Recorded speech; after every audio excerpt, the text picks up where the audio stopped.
मुझे यकीन नहीं हो रहा कि गोंडवाना की रानी ने पश्चिम में सुवैद खान के बेटे बाज बहादुर को हरा दिया और पूर्व बंगाल में उन अफगानों को जिन्हें हमारा जंग बहादुर मुनीम खान और दूसरे 12 सिपह सलार नहीं हरा पाए। मुझे गोंडवाना की इस मलिका के बारे में तफसील से बताओ अबुल फजल, मुझे जानना है इसके बारे में। जी हुजूर।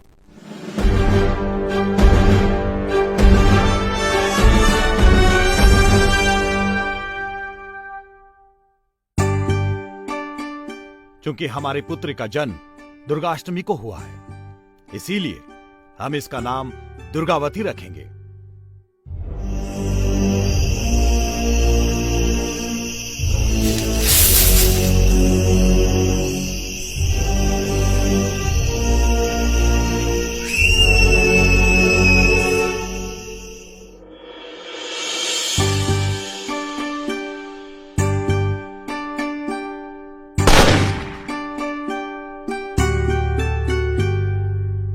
महाराज महाराज महाराज महाराज, गांव में बाघ घुस आया है। सारे गांव वाले भयभीत हैं। पता नहीं बाघ कब किसे खा जाए। हमारे होते हुए हमारी जनता भयभीत हो, ये कैसे हो सकता है? शिकार की तैयारी करो। नहीं, जब तक हमारे गांव वाले सुरक्षित नहीं हो जाते, मैं अन्न जल ग्रहण नहीं करूंगी।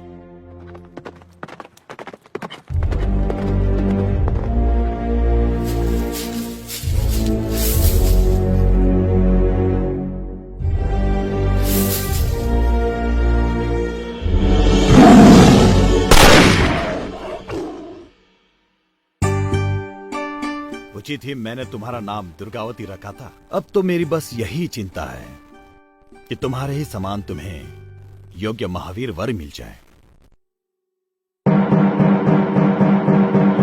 हर बार की भांति हमारे राज्य की वार्षिक कुश्ती प्रतियोगिता दुर्गा पूजा के समय आयोजित की जाएगी।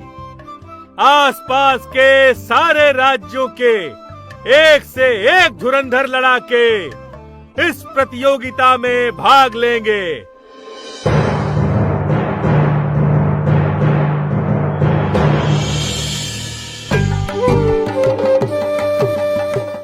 कौन है ये वीर? ये संग्राम शाह का पुत्र है, दलपत शाह, गोंड। वो जाति से गोंड हो सकता है, परंतु वो कर्म से क्षत्रिय है और हमारी सामाजिक व्यवस्था कर्म पर आधारित है राजगुरु जी, जन्म पर नहीं।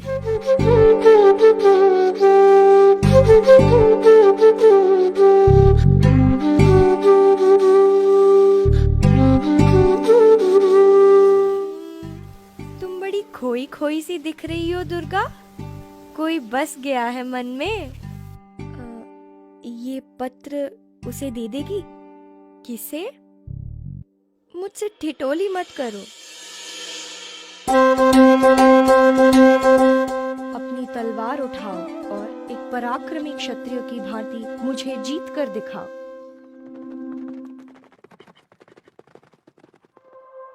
महाराज, हमारे पिता श्री संग्राम शाह शेर शाह से युद्ध के समय आपके साथ लड़े थे। उन्होंने ससम्मान आपकी पुत्री के साथ मेरे विवाह का प्रस्ताव भेजा था, जिसे आपने ठुकरा दिया था।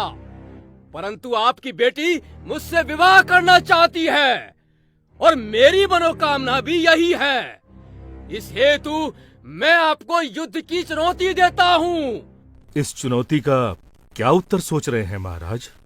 दुर्गा के लिए दलपत हर प्रकार से एक योग्य वर है।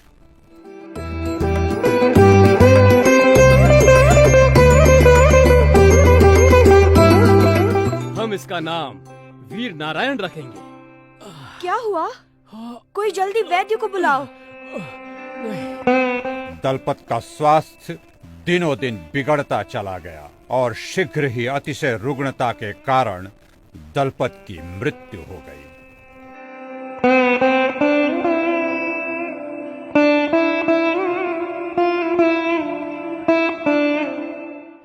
ये हमारे लिए अत्यंत कठिन समय है। हमारा पड़ोसी राज्य मालवा अस्थिर है, असुरक्षित है। अफगान और मुगल हम पर आक्रमण करने के लिए अवसर ढूंढ रहे हैं। महारानी, आप राजनीति को भी समझती हैं और युद्ध को भी। ये समय की मांग है कि आप राजधर्म का पालन करें और एक रानी के रूप में अपने कर्तव्यों का निर्वाह करें।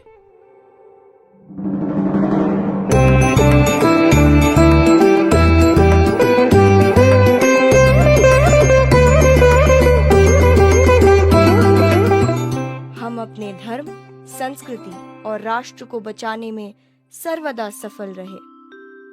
मानती हूँ कि परिस्थितियां कठिन हैं, लेकिन इनका सामना करना और विजय प्राप्त करना हमें आता है। महारानी, शत्रुओं पर हमारी निरंतर विजय से हमारी सेना बढ़कर 70,000 की हो गई है। हमारे शास्त्रों के अनुसार धर्म और अर्थ दोनों ही किसी व्यक्ति, समाज या राज्य के लिए अत्यंत महत्वपूर्ण है। हम इन युद्ध बंदियों का क्या करें महारानी? राजधर्म कहता है कि उनके साथ सम्मान का व्यवहार हो। पठान मूलतः जुझारू स्वभाव के हैं। जो हमारी सेना में आना चाहे उन्हें रख लीजिए। अपने राज्य में किसानों के हित में दुर्गावती ने रानी तालाब नाम के जलाशयों का निर्माण करवाया। गोंडवाना, गुजरात और दक्कन को भी अनाज भेजने लगा। कला को भी भरपूर प्रोत्साहन दिया। उन्होंने कई विद्वान मैथिल ब्राह्मणों को अपने राजसभा में स्थान दिया। शिक्षा निःशुल्क थी और स्त्री पुरुष सबके लिए बिना किसी भेदभाव के समान रूप से उपलब्ध थी। महारानी, मालवा पर बाज बहादुर ने अधिकार कर लिया है। वो गोंडवाना के लिए खतरा हो सकता है। बाज बहादुर के बाजुओं में इतनी भी शक्ति नहीं कि वो हमारे वीरों का सामना कर सके।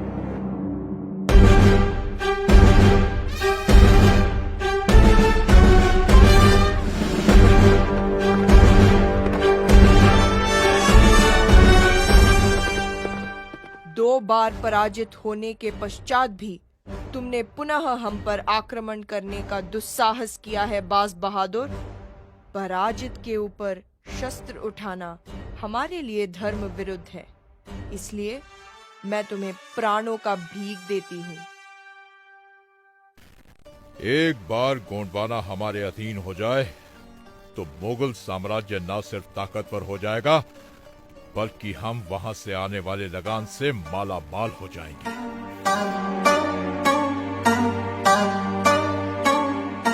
जहांपना, मुझे खेद के साथ कहना पड़ रहा है कि रानी दुर्गावती ने मुगल साम्राज्य के अधीन होकर शासन करने के हमारे तजवीज को खारिज कर दिया है।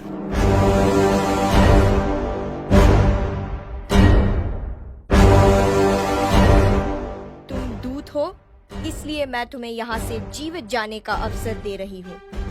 हमें अधीन बनाकर रखने का प्रस्ताव लेकर आने का साहस कैसे किया तुमने?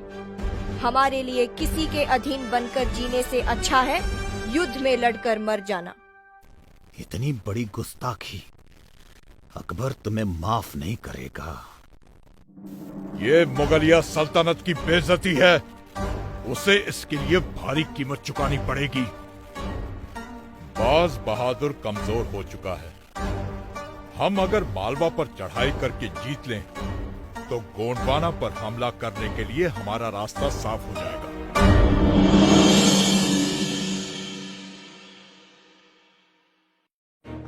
रानी दुर्गावती ने 51 युद्ध जीते, चाहे युद्ध बाज बहादुर खान के साथ हो या दिल्ली के सूरवंश या बंगाल के अफगानों के साथ। दुर्गावती ने हर चुनौती का डटकर सामना किया और अपने राज्य गोंडवाना की रक्षा करते हुए सभी आक्रमणकारियों को मार भगाया और अभूतपूर्व विजय प्राप्त की। कहीं भी किसी ने विद्रोह या षड्यंत्र का प्रयास किया, वो कुचल दिया गया। पड़ोसी राज्यों के आक्रमण का सामना करते हुए दुर्गावती ने स्वयं अपनी सेना का नेतृत्व किया और राज्य की संपूर्ण भूमि को किसी किले की भांति पूर्णतः सुरक्षित कर दिया। दुर्गावती के शासनकाल में गोंडवाना दिन रात समृद्ध होता गया। दुर्गावती के वीरता और शासन क्षमता से प्रभावित होकर लोग उन्हें दुर्गा शाह के नाम से पुकारने लगे।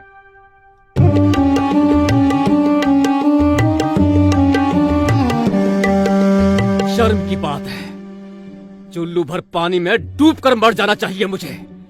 एक औरत जिसकी कोई कदर नहीं है हमारी नजरों में, जो सिर्फ बच्चे पैदा करने के लिए होती है, इस्तेमाल के लिए होती है, उस औरत से मैं जंग हार गया, वो भी एक नहीं 3-3 बार।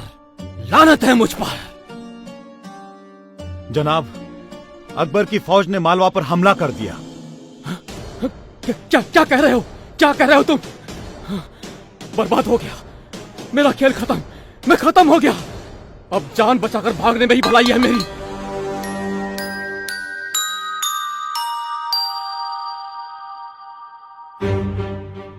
बादशाह को अपनी सल्तनत बढ़ाने के लिए हमेशा पड़ोसियों के साथ जंग के लिए तैयार रहना चाहिए। वैसे भी जंग नहीं करने से सैनिक आलसी और कायर हो जाते हैं। ज्यादा दिन का आराम ठीक नहीं। गोंडवाना पर हमले का ये सही वक्त है। दुर्गावती ने मुझे मना करने की गुस्ताखी की है, उसे जंग में हराकर जिंदा गिरफ्तार करो और कैदी बनाकर मेरे दरबार में पेश करो। जी जहांपना, हुक्म तामील होगा। हमारे 6 सबसे जंग बहादुर फौजी सिपह सालार तुम्हारे साथ होंगे। एक औरत के लिए हमें इतने फौजी सिपह सालारों की क्या जरूरत है? इसके लिए तो मैं ही काफी हूँ। वो औरत बहुत खतरनाक है, उसे मामूली समझने की हिमाकत मत करो।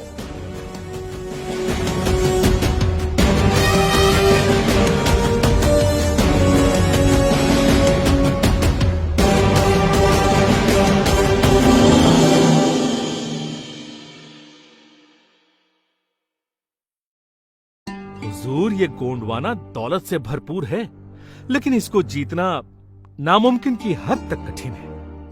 पहाड़ों और नदियों से ये गोंडवाना कुछ इस तरह से घिरा है कि उनको पार कर किसी फौज का पहुंचना बहुत मुश्किल है।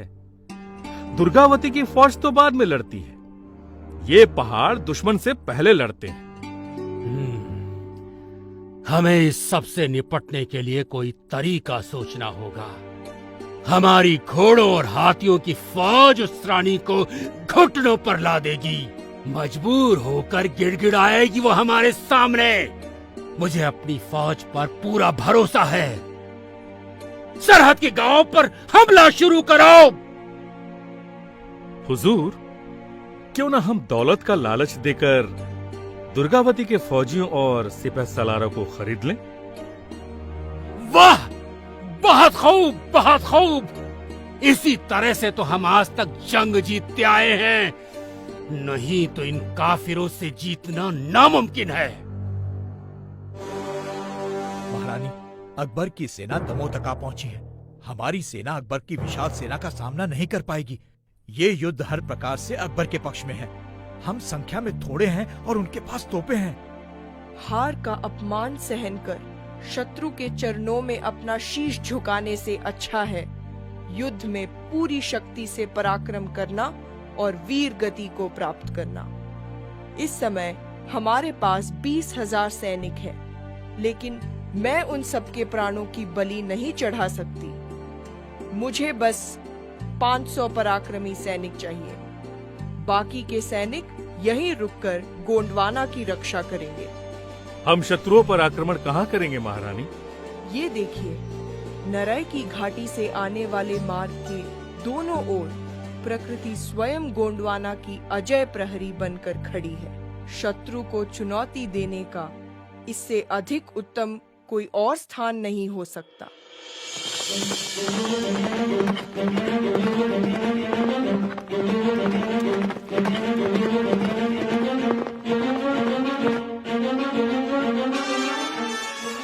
सैनिकों, आगे बढ़ो।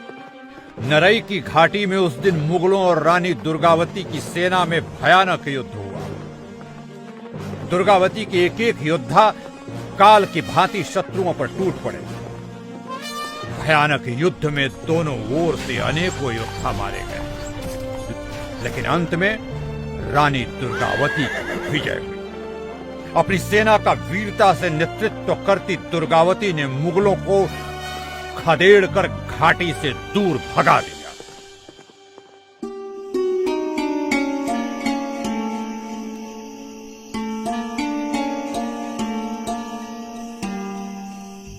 हमने जितना सोचा था कि रानी दुर्गावती उससे ज्यादा खतरनाक है। तोपों को आगे करो, कल सुबह होते ही सबको उड़ा दो। हमारे 200 सैनिक आज वीर गति को प्राप्त हो गए महारानी। सेना नायक अर्जुन भी वीर गति को प्राप्त हो गए। मुगल अभी टूटे हैं, घबराए हुए हैं। हमें रात के अंधेरे में अचानक आक्रमण कर इन्हें समाप्त कर देना चाहिए। हमारी विजय सुनिश्चित है। लेकिन महारानी, हमारे सैनिक थके हुए। ठीक है, फिर हम कल ही उनका सामना करेंगे।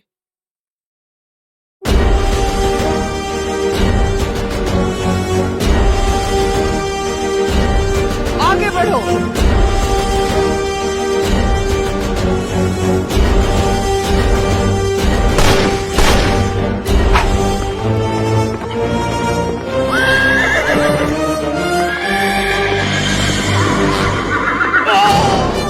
वीर,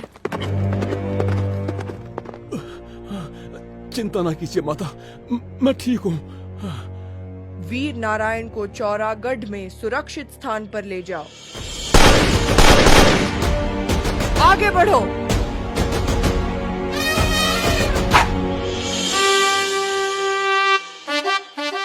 भैया, तुम मेरे सबसे अधिक विश्वास पात्रों में से एक हो, है ना? तो यदि मैं शत्रु की बंदनी बनने की स्थिति में आ जाऊं, तो ये तलवार लो, उसी क्षण मुझे मार देना। अधीर, ये मेरा आदेश है, मार दो मुझे। मैं शत्रु के हाथों में नहीं पड़ना चाहती। जय मातृभूमि।